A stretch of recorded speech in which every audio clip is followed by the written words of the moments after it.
Hello friends, आज हम लोग मौर्य साम्राज्य के बारे में अध्ययन करेंगे। मौर्य साम्राज्य, हम लोगों ने जब वैदिक सप्ताह, सिंधु घाटी सप्ताह, वैदिक सप्ताह, महाजनपद के बारे में अध्ययन किया, मौर्य मगध का उत्कर्ष, तो ये जो हम लोग मगध का उत्कर्ष पढ़ा, तो मगध आपको अपने में 16 महाजनपदों को, बाकी गणराज्यों को समाहित करके एक विशाल साम्राज्य बनेगा जो मौर्य साम्राज्य के रूप में आपके सामने आएगा। मौर्य साम्राज्य भारतीय उपमहाद्वीप का प्रथम सशक्त एवं मजबूत साम्राज्य होने के कारण इतिहासकारों के बीच में यह अध्ययन के लिए काफ़ी दिलचस्पी का विषय रहा है, क्योंकि एक चंद्रगुप्त ने चाणक्य की सहायता से, अपने गुरु कहिए, उसके धर्म पिता कहिए, उनकी सहायता से घनानंद जैसे शासक को पराजित करके मौर्य साम्राज्य की स्थापना करने का काम करता है।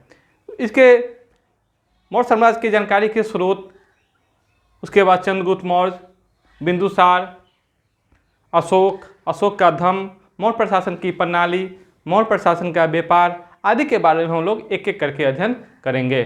ठीक है, तो आइए आते हैं मौर्य साम्राज्य के अध्ययन में। मौर्य साम्राज्य का समय काल है 323 बीसी से 184 बीसी। ठीक है,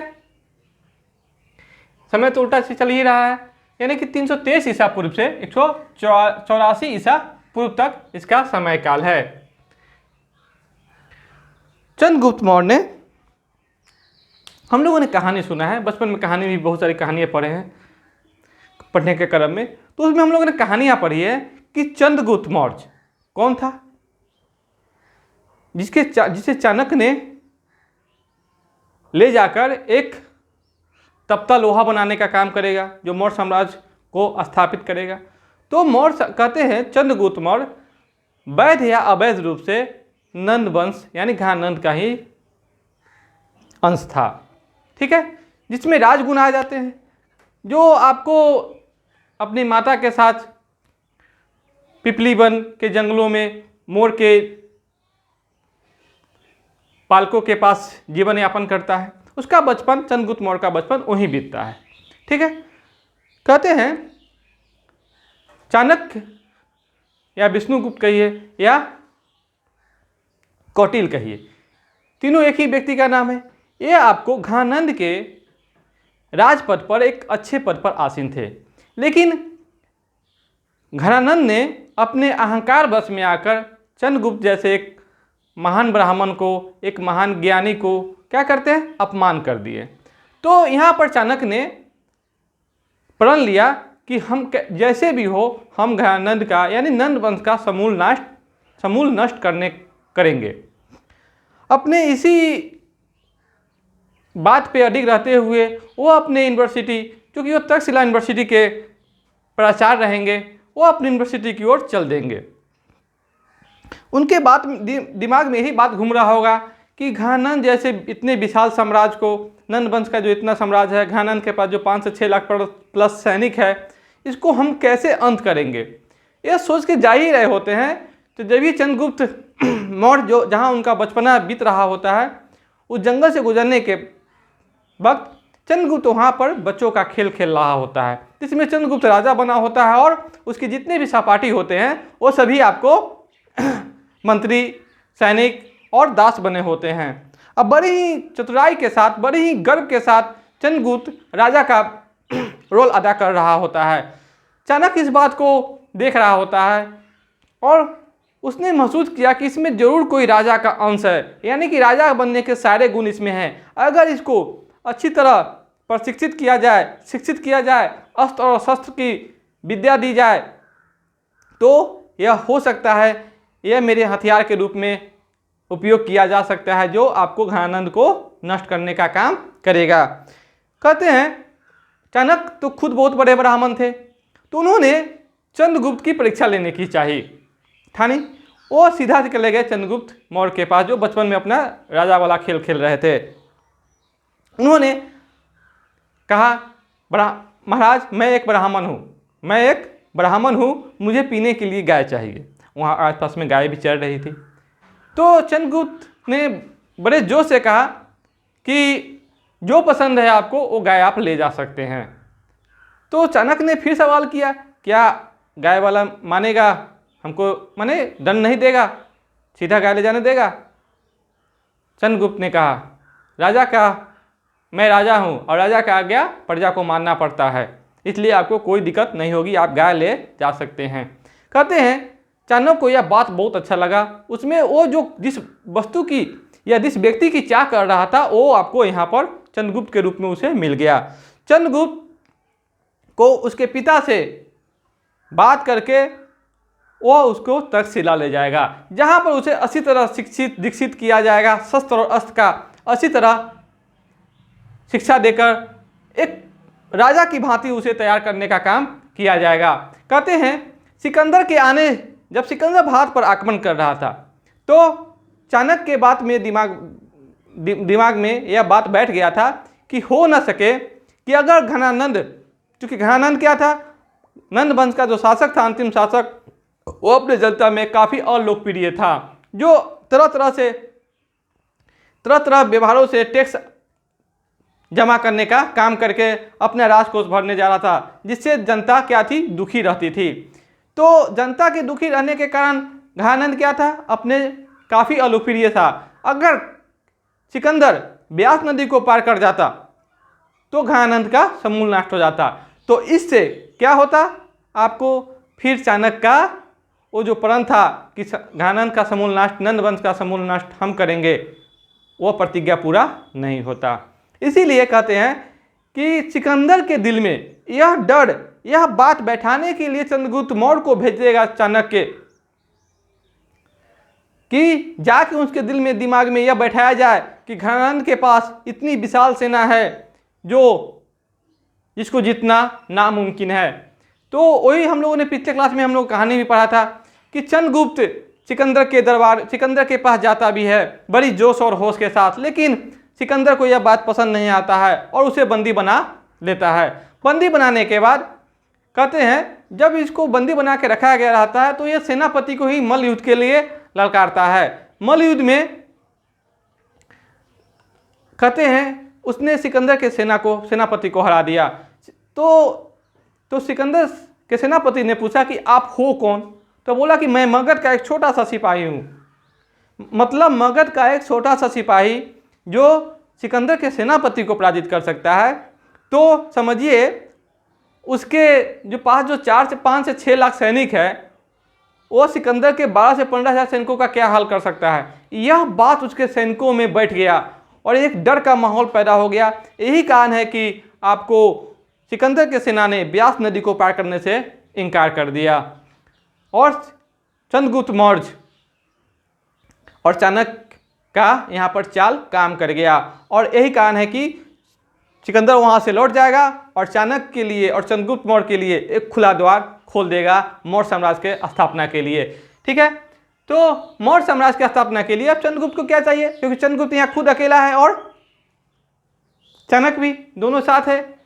एक के पास जहाँ दिमाग है, दूसरे के पास बल है, दोनों मिलकर मौर्य साम्राज्य की स्थापना करने के लिए अकेले कर देगा क्या? नहीं, इसके पीछे चाहिए एक सैनिक की संख्या।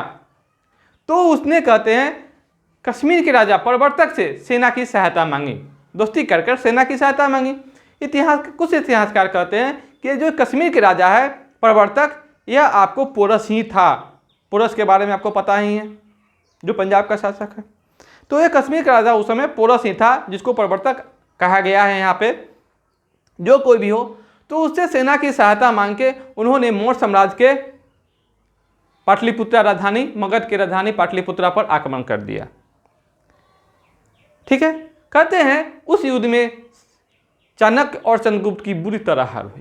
कहते हैं कोई भी राजा कितनी भी अलोकप्रिय क्यों न हो, अगर उसके डायरेक्ट सेंटर पर यानी उसके राजधानी पर आक्रमण किया जाए तो पराजित होना ही पड़ेगा विपक्षी टीम को। तो कहते हैं चाणक्य और चंद्रगुप्त युद्ध में हारकर जब वापस जंगलों में भटक रहा था तो उसे बहुत जोरों से भूख लगी थी। तो एक कुटिया दिखाई दिया उसे, दोनों को एक कुटिया दिखाई दिया। वो कुटिया में चंद्रगुप्त और चाणक्य दोनों चले गए और वहाँ जो एक बुढ़िया रहती थी उनसे उन्होंने खाना का आग्रह किया।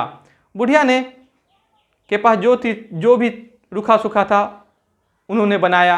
कहते हैं उन्होंने खिचड़ी बनाई। क्या बनाई? खिचड़ी बनाई।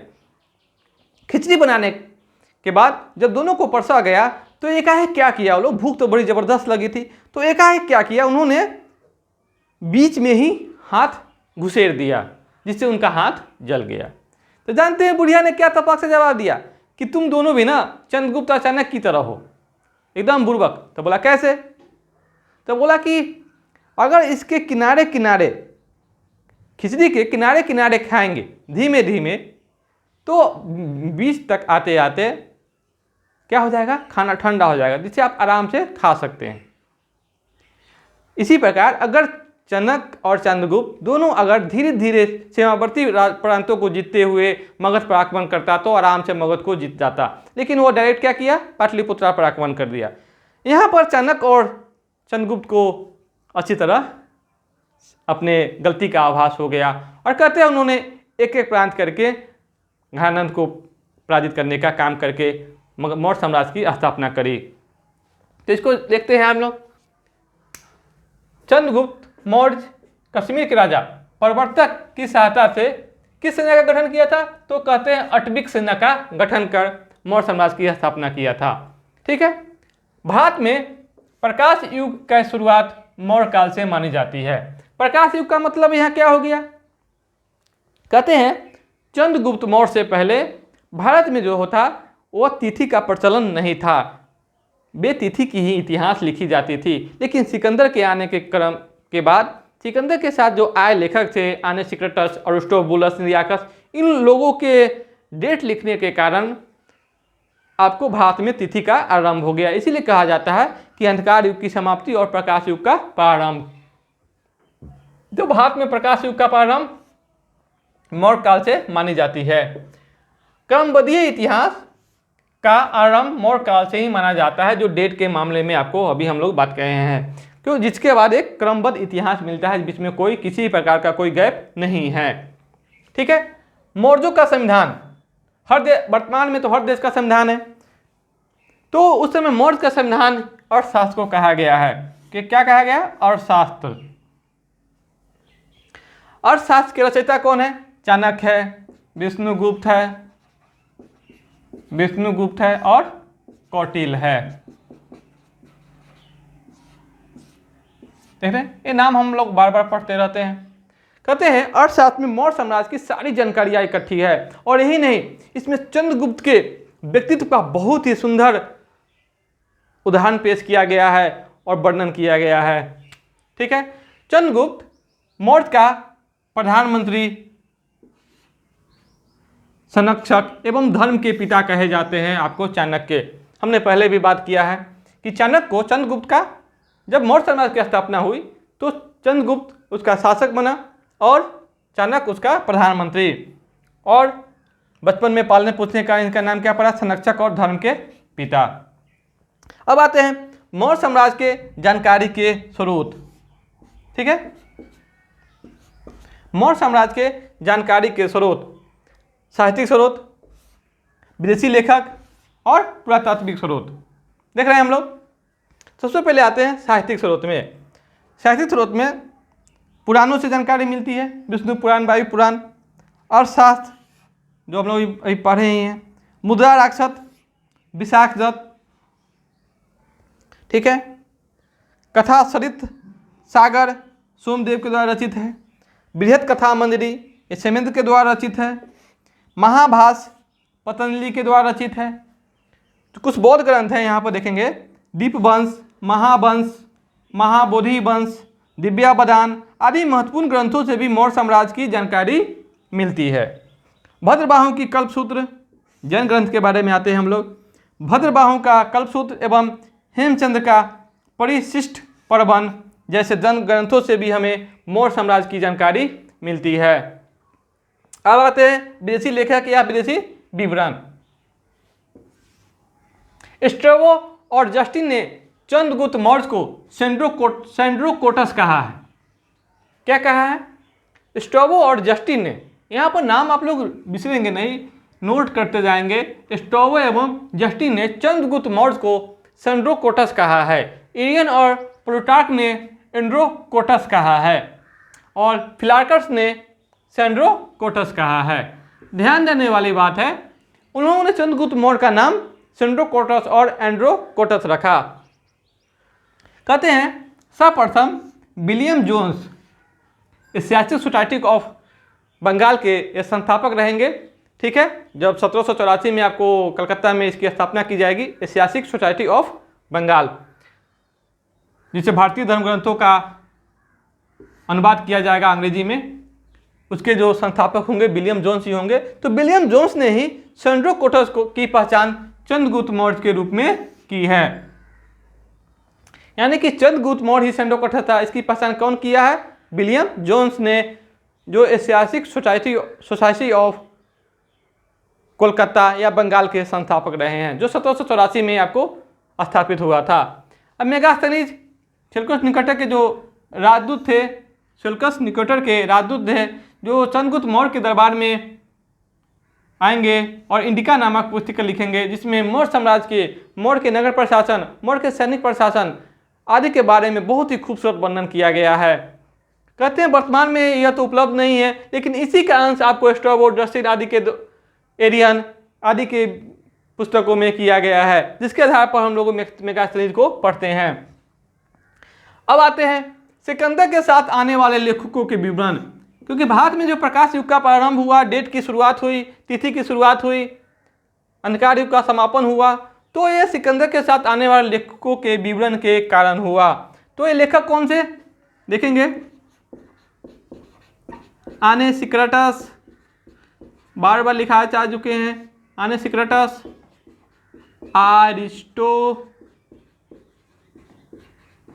अरिस्टोबुलस, निरियाकस,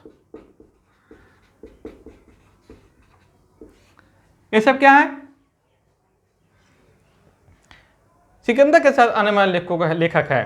अब आते हैं पुरातात्विक जानकारी, जिससे हमें मौर्य साम्राज्य के बारे में जानकारी उपलब्ध होती है। अशोक के शासनकाल की समस्त जानकारी हमें अभिलेखों से ही प्राप्त होती है। कहते हैं अगर अभिलेख को ही पढ़ लिया जाए तो अशोक के बारे में सारी की सारी जानकारियाँ उपलब्ध होने में आसानी होती है।